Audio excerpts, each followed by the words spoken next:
gestual, no verbal.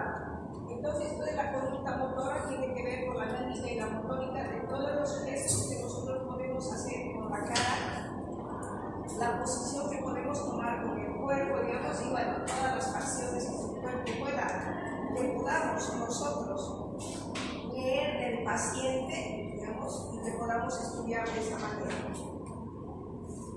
La mímica y la motórica son consideradas signos de la comunicación no verbal. Eso quiere decir que va a entrar en juego el comportamiento motor del individuo, y el comportamiento motor es considerado el vehículo que va a mediar entre lo que es el hombre, el ser humano, y la relación con el medio ambiente. ¿Y esto cómo lo va a hacer? A través de, no quiero ni siquiera extrañar, no quiero ver que no se mueva nada para que vea.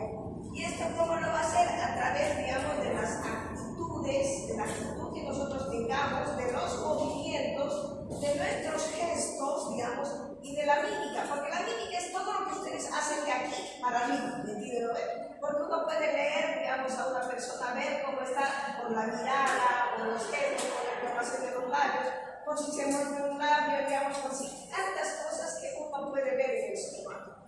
Entonces, todo esto, la actitud, nuestro movimiento, nuestros gestos, nuestra mímica, van a expresar, digamos, el estado de ánimo. Eso no se puede ocultar, por más que uno diga, ¿cómo estás?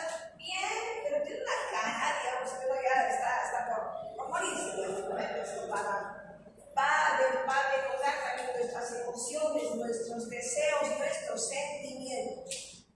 Entonces, la mímica y la motórica van a resultar, o sea, pues por lo que todo esto va a resultar difícil considerar, digamos, al componente motor de la mímica aislado. Eso quiere decir que la mímica y la motórica están, digamos, entrelazadas con el componente emocional. Dentro de lo que es nuestros movimientos, que es el nombre que le da que la psicomotricidad va a incluir lo que es el tono muscular y la armonía cinética del organismo. El tono muscular, cuya evolución se produce a lo largo de la vida, que inicia en los primeros meses. Acuérdense la evolución del recién nacido. En los primeros meses, el recién nacido es más flácido, ¿no ve? No puede agarrar las cositas, es más maleable, todo lo que se quiera. Entonces, pero después va ganando fuerzas, y como que va manoteando para más o menos comprobar su fuerza y hace doler también, ¿no? Entonces, eso se llama tono muscular, que va, digamos, aumentando a medida que el niño va naciendo. Y la armonía cinética, esta nos va a permitir el encadenamiento de cada uno de los movimientos gestuales o motores en el tiempo y en el espacio. ¿Qué quiere decir? Que va a poner en relación nuestros gestos con nuestro estado de ánimo y con el medio ambiente. Entonces va a ser lo que hace. Todo esto es normal, no se vayan a olvidar. Normal. Desde el punto de vista de que yo hago mis manos, manejo así, etc. Todo eso es para tratar de explicar lo que hace la mímica y la motórica. No se vayan a olvidar eso. Entonces, la expresión motora, gestual y mímica va a responder, digamos, al lenguaje de comunicación no verbal, a través del cual el ser humano va a expresar sus emociones que no lo dice textualmente. ¿Sí? Van a haber muchos canales de comunicación, no solo son los gestos, los movimientos corporales, la expresión facial, la conducta de los ojos, la postura que asumimos, digamos, son muchas cosas que nos van a dar, digamos, a conocer cómo está el ser humano. Uno puede decir, ya ve, que algunas veces nos ha venido a decir el docente cuando está en práctica, si está cansado puede retirarse, cuando uno está bien se va a ir. Como que no quiere estar en clase, ¿sí o no? Se les dice, si está cansado vaya a ser, porque uno va denotando todas esas cosas, digamos. Uno denota cuando tiene interés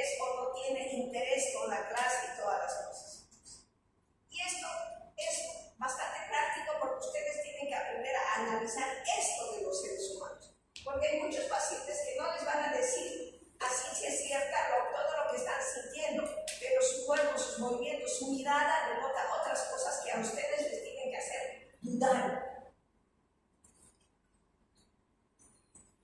Entonces, la mímica y la motórica, que tienen que ver con el lenguaje no verbal, este lenguaje va a jugar un papel muy importante, digamos, en lo que es las relaciones humanas.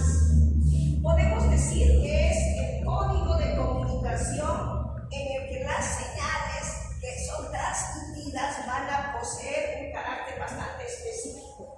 Estas van a reflejar nuestras emociones, que tal vez no las estamos guardando. Otras van a dar a conocer los rasgos de personalidad y los rasgos psicopatológicos de la persona. Creo que la hojita está por acá adelante, venga para anotarse, por favor. Entonces vamos a ver. Entonces la mímica y la motórica tienen mucha relación con la psicopatología. Por eso es que nosotros estudiamos la relación entre lo que es la psicomotricidad, de los movimientos, con la psicopatología. Y esta relación va a ir en dos dimensiones fundamentales, en lo que es la expresividad o comunicabilidad y en lo que es la configuración estructural del movimiento. Las anomalías en una u otra, tanto en la expresividad o en la configuración del movimiento, nos van a dar los trastornos de la psicomotricidad. ¿Qué es la expresividad o comunicabilidad? Esta está configurada, digamos, a través de factores psicosociales que se van a ir transmitiendo lo que queremos decir a través de nuestros gestos. Los cambios que hacemos se van guardando predominantemente, digamos, durante la relación de sucesos personales o relacionales, pero esta expresividad o comunicabilidad no llega a alterarse en su estructuralidad. En cambio, la configuración estructural del movimiento, que es un poco más amplio, está compuesta por varios factores neurofisiológicos que estos van a transmitir información a través de signos como ser la agitación psicomotriz. Ver a un paciente agitado de por sí a nosotros nos hace pensar en una cosa más aguda, más grave. Porque si uno no está, digamos, agitado, es que todavía puede controlar, está consciente de todas esas cosas. Entonces, vamos a ver, digamos, cómo estos signos de agitación, perdón un segundito, esto sí se puede contestar.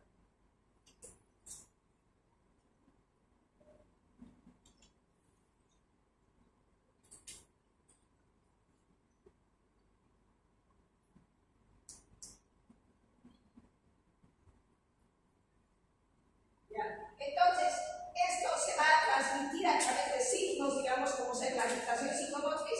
Y la agitación psicomotriz, digamos, es agitación e inquietud psicomotriz, es lo más extremo, digamos, que podríamos nosotros ver dentro de un paciente cuando manotea, patea todo y no deja que nadie lo agarre. Y también puede demostrarse por temblor de los miembros, cuando hay ansiedad, angustia, uno entonces empieza a temblar sin tener de Parkinson. Estos cambios van a producir, digamos, en el organismo dos efectos.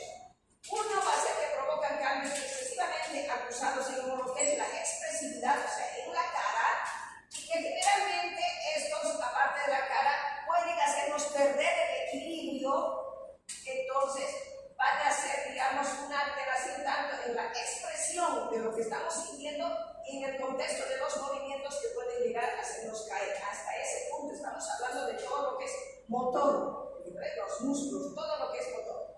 Y también está, digamos, dentro de que cuando hay alguna situación aguda, agresiva, donde la persona no sabe cómo defenderse, van a aparecer, digamos, los patrones primitivos y autónomos de lo que son el nivel más fuerte, ¿no ve?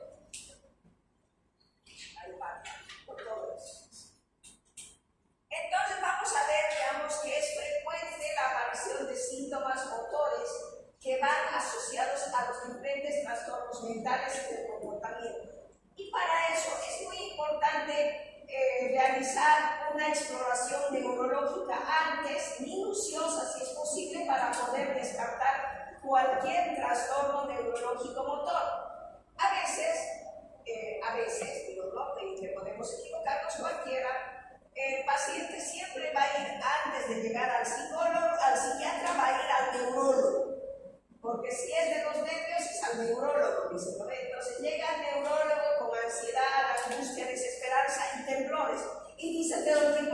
hablando, ya no sé qué me pasa, pero tiempo. El neurólogo, la valoración no concuerda con síntomas de Parkinson, pero inicia, digamos, con tratamiento para el Parkinson. No recuerda, si sería un poquito más allá, debería descartar primero ansiedad, ¿no? Para ver, digamos, pero nos pasa. Entonces, para eso nosotros debemos hacer una evaluación de las alteraciones psicomotoras propiamente dichas y obviamente debemos recoger datos sobre 3 aspectos que son muy importantes. Cuando ustedes valoren a un paciente, siempre véanlo a la cara. Vean, escuchen y analicen cómo habla y cómo se mueve. La expresión facial, la cara, nos va a decir muchas cosas. Y ustedes saben que algunas personas, no solo los pacientes, no nos miran a los ojos cuando estamos hablando con ellos. En una entrevista, la expresión facial es el elemento por el que nos van a transmitir muchas dimensiones vivenciales. Vamos a ver, digamos, un poco acá cómo está su afecto, su empatía, la seguridad que tiene el paciente. Este es un método objetivo por el cual hacemos nosotros la evaluación. Y va a destacar, digamos, una parte muy importante, lo que es la codificación de la actividad facial y la monitorización electromiográfica. Especialmente esto vamos a ver en pacientes depresivos. El depresivo nos va a decir que está bien, va a intentar arreglar algunas cosas, pero su cara nos va a decir otra cosa. Las características del habla. De por sí, el lenguaje verbal nos va a dar mucha información acerca de cómo está en su actividad psicomotora el paciente.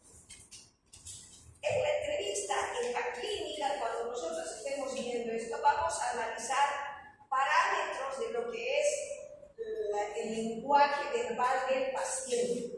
Vamos a ver el volumen, o sea, la calidad, el ritmo, la velocidad del habla. Porque cuando a veces está triste, va a tratar de hablar menos, va a justificar algunas cosas, pero nos va a hablar, digamos, con un lenguaje medio apagado, lacónico, así sin esperanza. Suave, como si estuviera arrastrando las palabras. O de pronto van a haber silencios largos que no van a ver.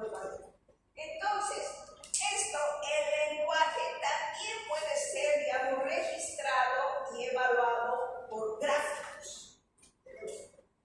Después viene la conducta motora, que generalmente va a comprender toda la amplia gama que nosotros tenemos que evaluar en cuanto a los movimientos, ya sean espontáneos o ya sean ejecutadas tras alguna orden que se le dé, digamos, y también la postura que van a asumir en ese momento.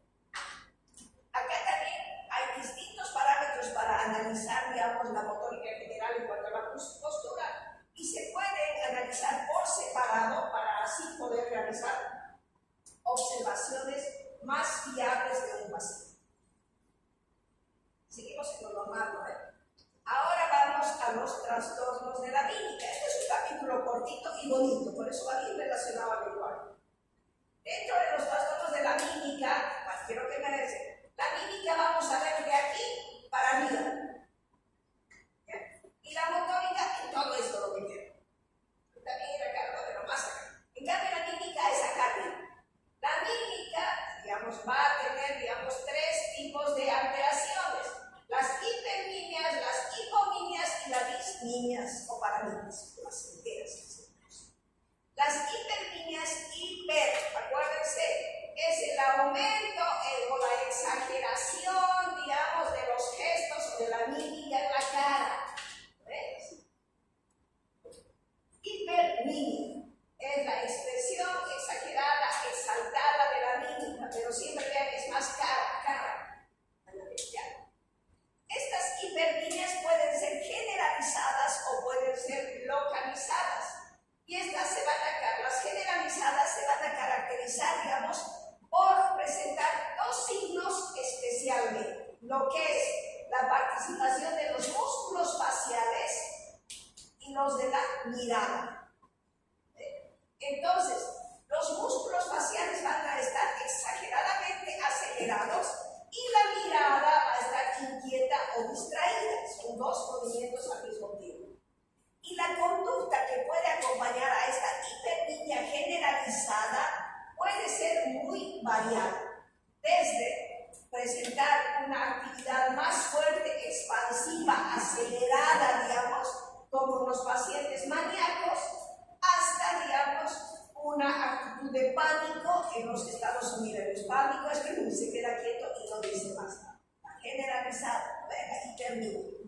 En cambio, la hipermimia localizada, su intención es expresar, digamos, una intensa focalización afectiva hacia una vivencia, hacia algo concreto que está pasando. Digamos. Como por ejemplo, cuando tenemos miedo, ¿qué hacemos?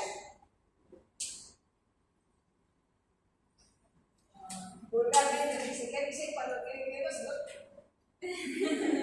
Se nos cruce todo, dice, ¿no? Entonces, para no decir eso, decimos, ¿no? Que hay, digamos, la crispación de los rasgos, digamos, faciales, acompañados por una mirada que traduce algo dramático de una crisis o ansiedad. Algo que eso no queda así, ¿no? Localizado. Las hipomimias es lo contrario, o sea, la hipo es disminución. Se caracteriza por la escasez de gestos, siendo el grado extremo la aminia. Aminia es sí, gestos en la cara, que sería la completa inmovilidad gestual, que no hubiera ningún gesto. Tendríamos que ser estatuas para no tener ningún gesto en la cara, que sea cambiado. En las hipomimias, algo que caracteriza también es la mirada. La mirada puede estar fija y denotar una expresión vacía, que se ve, digamos, en aquellas personas que están sufriendo, digamos, un dolor, digamos, intenso, especialmente en los depresivos, También vamos a ver, digamos, en los estados de perplejidad, en el estado confusional de la conciencia, en el negativismo oposicionante, en el rechazo de contacto en la esquizofrenia, en todos esos pacientes van a ver. Se pueden observar también las hipomimias en la demencia y en el retraso mental profundo como consecuencia de la expresión de los afectos globales profundos de actividad psicopatológica. Cuando hay un compromiso orgánico central. Hemos hablado de hipermimias, hipomimias y las dismimias. Son las tres alteraciones del trastorno de la mímica.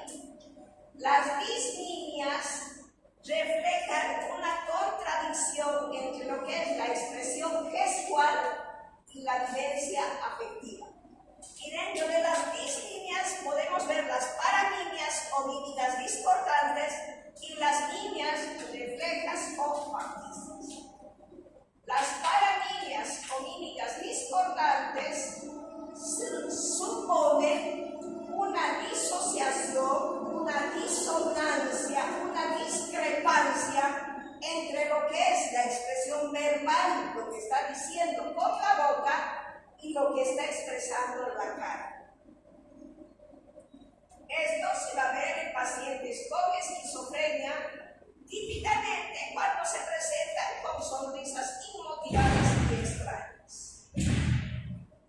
Las líneas reflejas o ficticias que se producen con guiños o movimientos de la boca del observador, conocida como ectomimia en forma de espejo.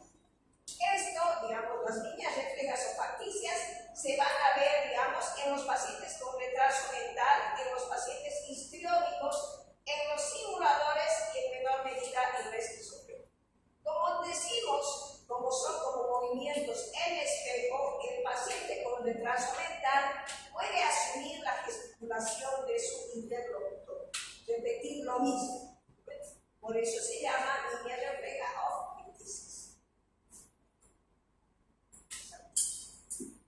Dentro de los trastornos de la motórica,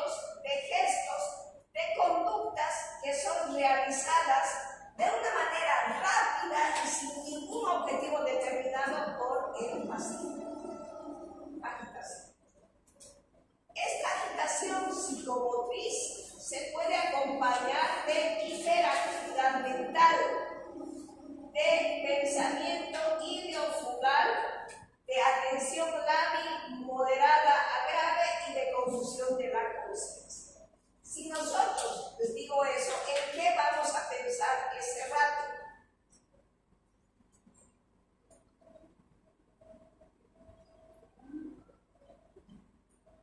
Hiperactividad mental.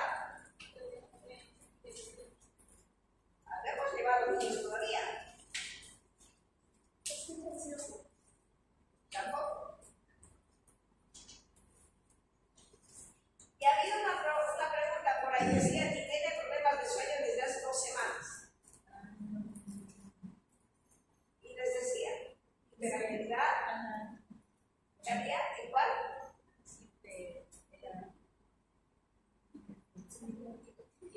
Ah, el caso de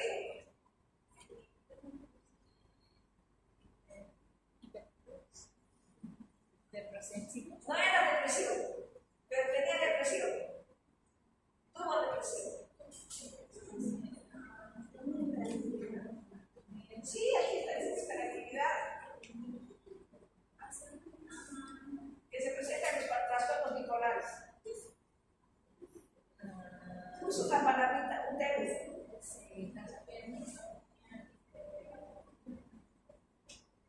Ustedes andan pensando.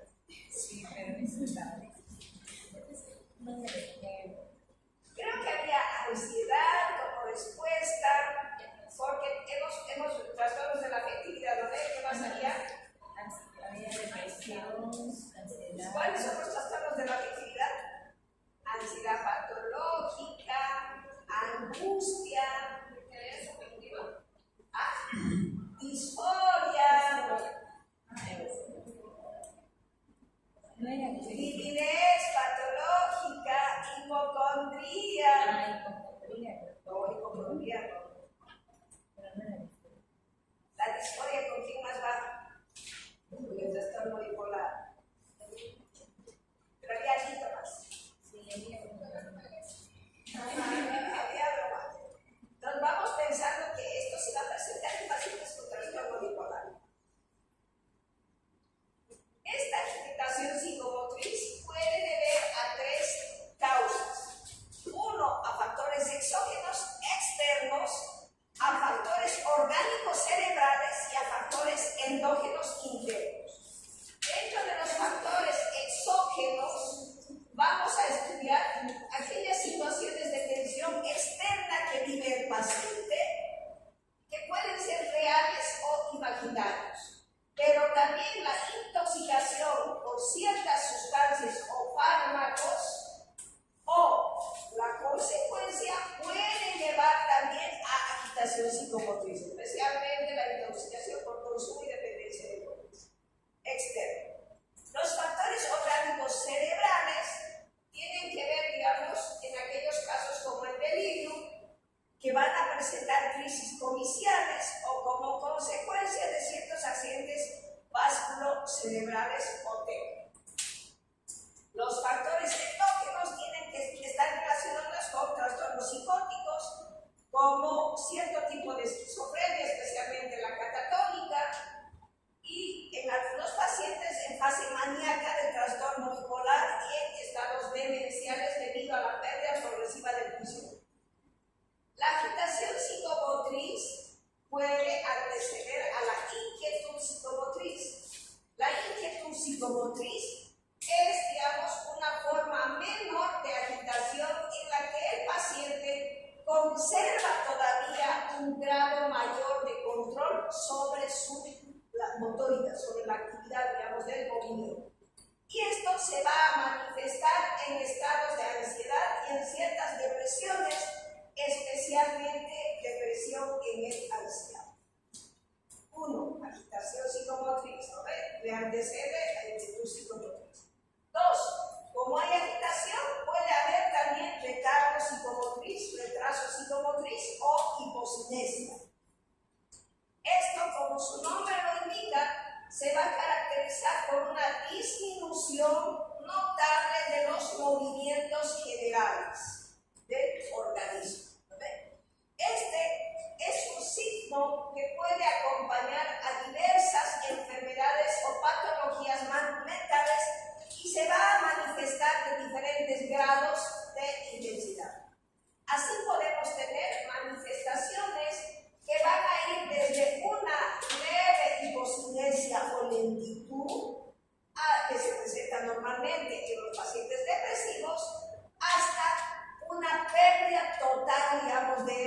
movimientos, que sería la asinesia.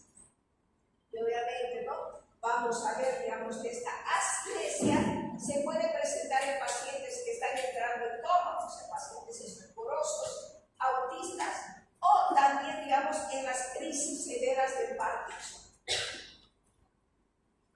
En este estupor, digamos, que es la parte que entra, digamos, en el pre-coma-coma, se puede producir una paralización absoluta del cuerpo, que puede ir acompañada de mutismo, y que esta estupor, digamos, con estas características puede durar varias semanas, conocido como estupor catatónico, que se va a manifestar por, digamos, catalepsia, que es una enfermedad del sueño, y negativismo.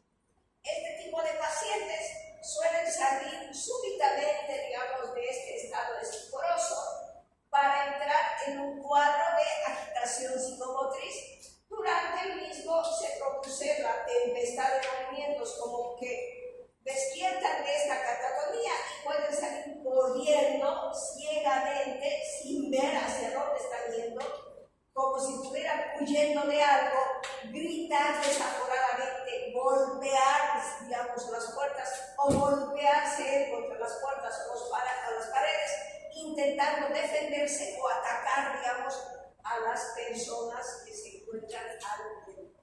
Retardo psicomotriz o hipocinesia. Bueno. Luego vienen los tics. Los tics tienen una característica muy especial. Son movimientos musculares locales que se caracterizan por ser rápidos y espasmódicos, que se manifiestan de una forma frecuente en la infancia, son involuntarios, son inesperados, son repetitivos y se presentan a intervalos irregulares. Se supone que los tics tienen que desaparecer entre los 6, 7, 8 años. Cuando esto empeora, se puede llegar hasta el tartamudeo. ¿Y en qué situaciones va a empeorar? En situaciones que generen mucha ansiedad.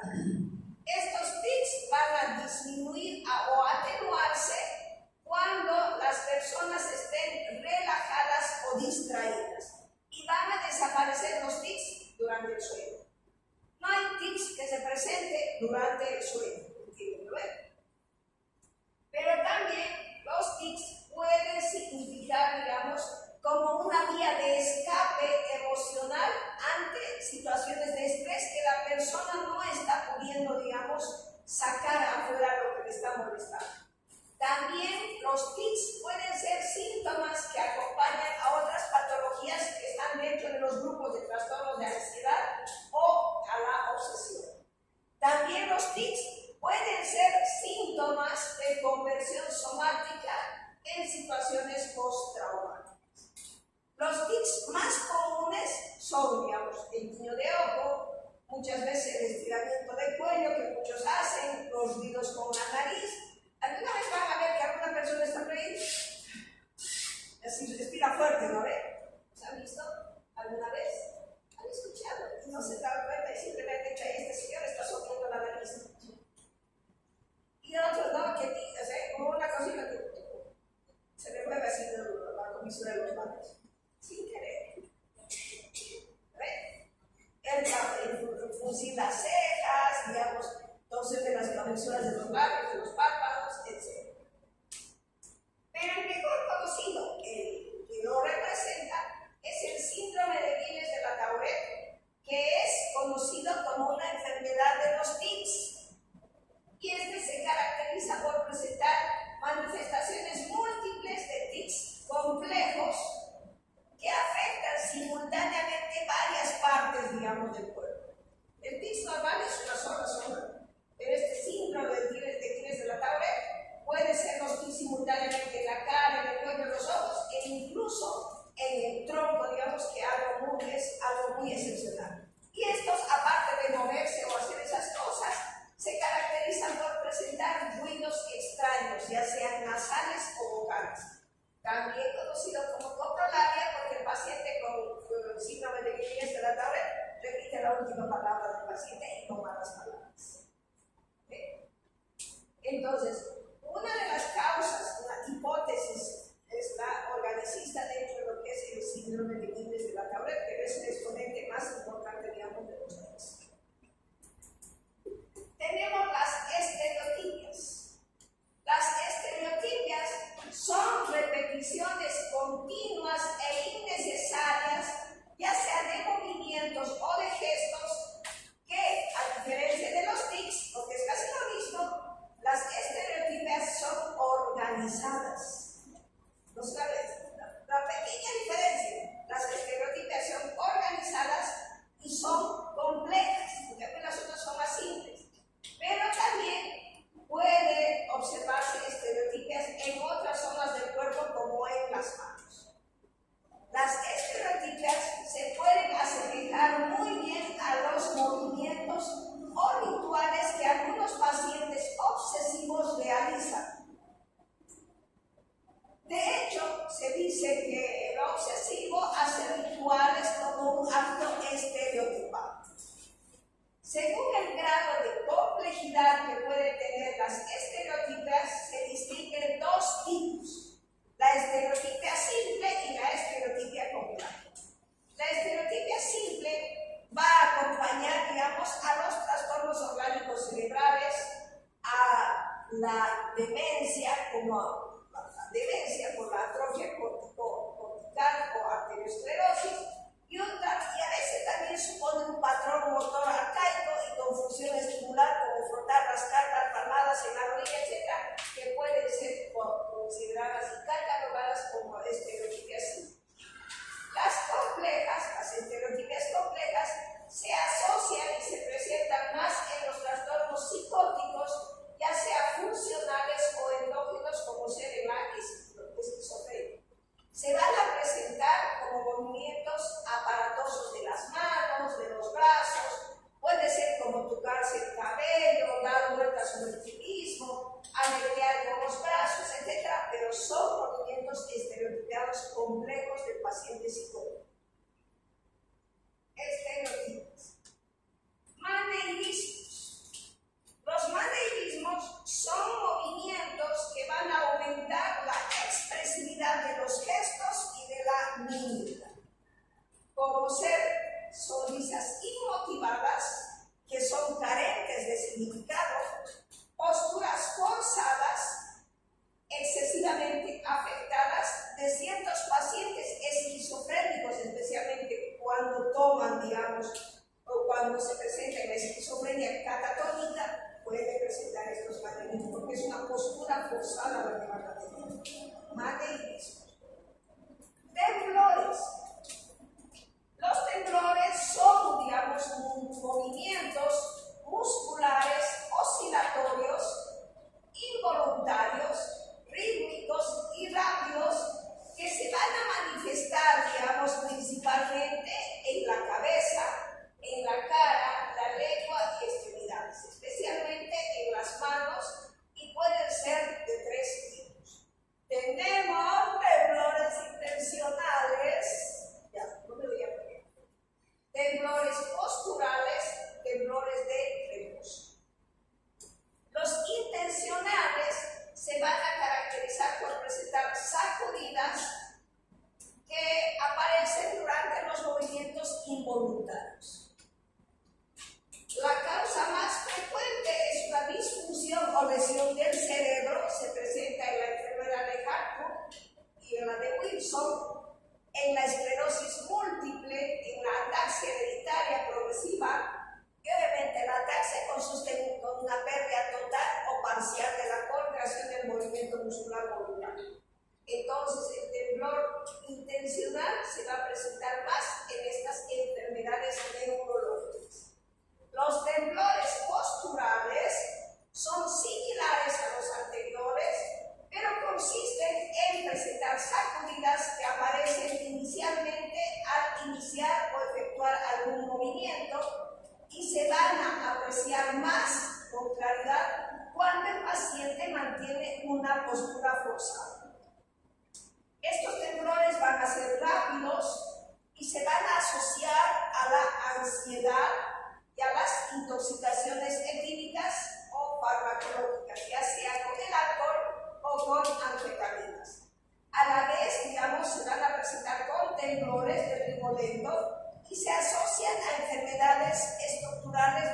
sistema nervioso central, como la neurosífilis o la enfermedad de Wilson, que es la del riñón. ¿Se acuerdan? Por ahí arriba de medicina interna. Y los temblores de reposo son movimientos de corto recorrido que se van a presentar con oscilaciones finas y rápidas de las partes afectadas. Generalmente se van a acompañar de rigidez muscular, de asinesia, pérdida de movimiento o hipocinesia, y van a desaparecer, digamos, de acuerdo a la voluntad o cuando el individuo inicia una actividad. Estos movimientos, temblores de reposo, se presentan más en pacientes con la enfermedad de Parkinson, que es conocido como el temblor parkinsoniano, o en la encefalopatía de Wernicke o Korsakoff, o con cualquier intoxicación etílica o anfetamínica, y obviamente también puede presentarse en el tratamiento prolongado con neurolépticos y antidepresivos.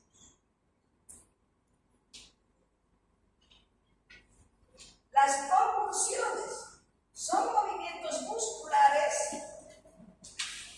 en forma de contracciones violentas, incontrolables, de la musculatura voluntaria que se va a manifestar en uno o varios grupos musculares. Ya puede ser de forma generalizada en todo el cuerpo. Estas convulsiones aparecen en la epilepsia y en ciertas enfermedades asociadas a cuadros tóxicos o infecciosos que afectan el cerebro. El ejemplo prototipo de las convulsiones son las crisis convulsivas generalizadas de la epilepsia conocida como grado par. Y en la epilepsia nosotros tenemos la fase tónica, la fase convulsiva o clónica, la fase de recuperación, con estas tres. En la fase tónica, ustedes saben, la convulsión se inicia con una contracción brusca, y se da el paciente con una instauración de apnea, se agarra duro, pérdida de la conciencia, y luego aparece la contracción, digamos, de los músculos anatomistas de la cabeza, extremidades, etc. Y el ser humano se deja caer con una bolsa de papas al suelo. Ya en el suelo viene la fase convulsiva o crónica, se mantiene el apnea y se inician los movimientos convulsivos involuntarios, rítmicos, irregulares, que empiezan en los brazos, piernas, y en los músculos periocular y rápidamente se generaliza a todo el cuerpo. Esto puede desaparecer al cabo de 20 a 30 segundos, no dura más la convulsión, pero sí es peligrosa provocar simultáneamente lesiones o traumatismos por las caídas o por la mordedura de la lengua que se pone. En la fase de recuperación, el paciente se recupera, va a recuperar paulatinamente el ritmo respiratorio y como consecuencia, pues también de la hipotonía generalizada, se va a producir un vacío vesical. Puede llegar a la catarsis y a la diuresis dentro de lo que es, digamos, la crisis convulsiva y la recuperación, ¿verdad? Y esta fase de recuperación puede durar de 20 a 30 minutos. Yo quiero ver. Dentro de la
observar movimientos convulsivos que nos va a resultar difícil de diferenciar, digamos, porque los patrones de respuesta son muy parecidos con las pseudoconvulsiones o convulsiones psicóticas. ¿Cómo podemos diferenciar? Va a haber una ausencia de patrón típico de la crisis epiléptica, o sea, no va a haber esa apnea anterior, digamos, no va a haber eso, y obviamente el ritmo, la regularidad de las contracciones. El paciente en la crisis de conversión histérica no se va a morder la lengua, ni se va a morder, digamos, la boca, ni va a tener incontinencia urinaria, ni se va a provocar ninguna lesión. La crisis de conversión histérica va a desencadenarse por vivencias o problemas afectivos y su duración es mayor que la crisis convulsiva. Pero nosotros vamos a ver que el registro del electroencefalograma va a ser normal.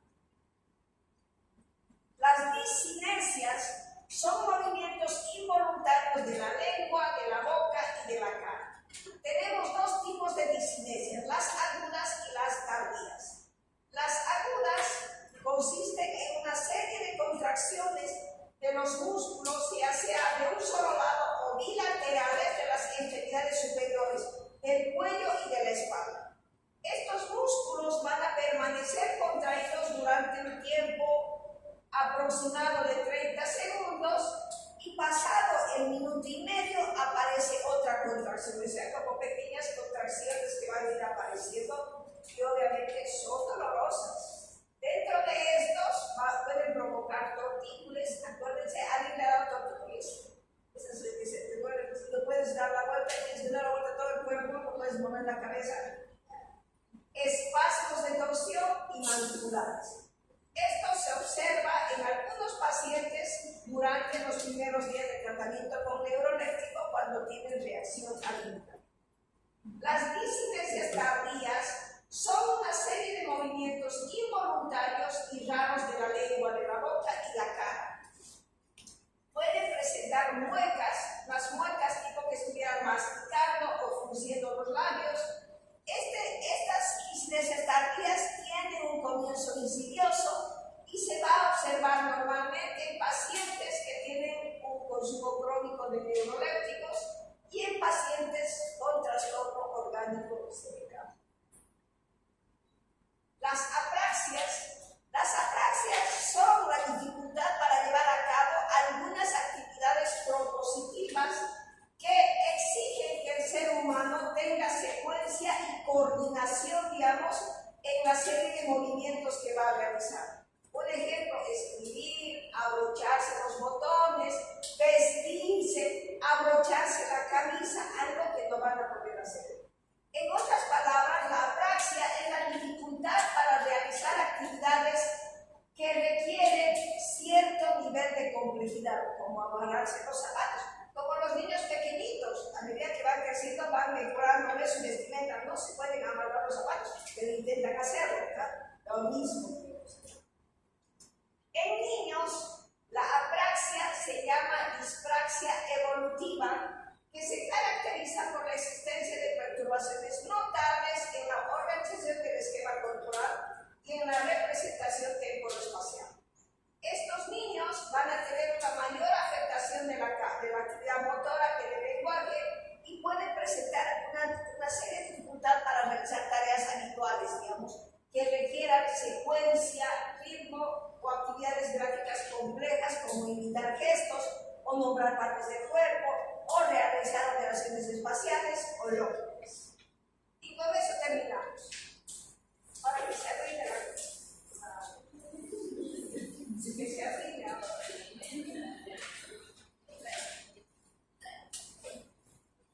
La próxima semana empezamos psicopatología de los impulsos y de la voluntad. Ese es lo más largo que nos queda, porque la parte de personalidad ustedes la van a leer extra para la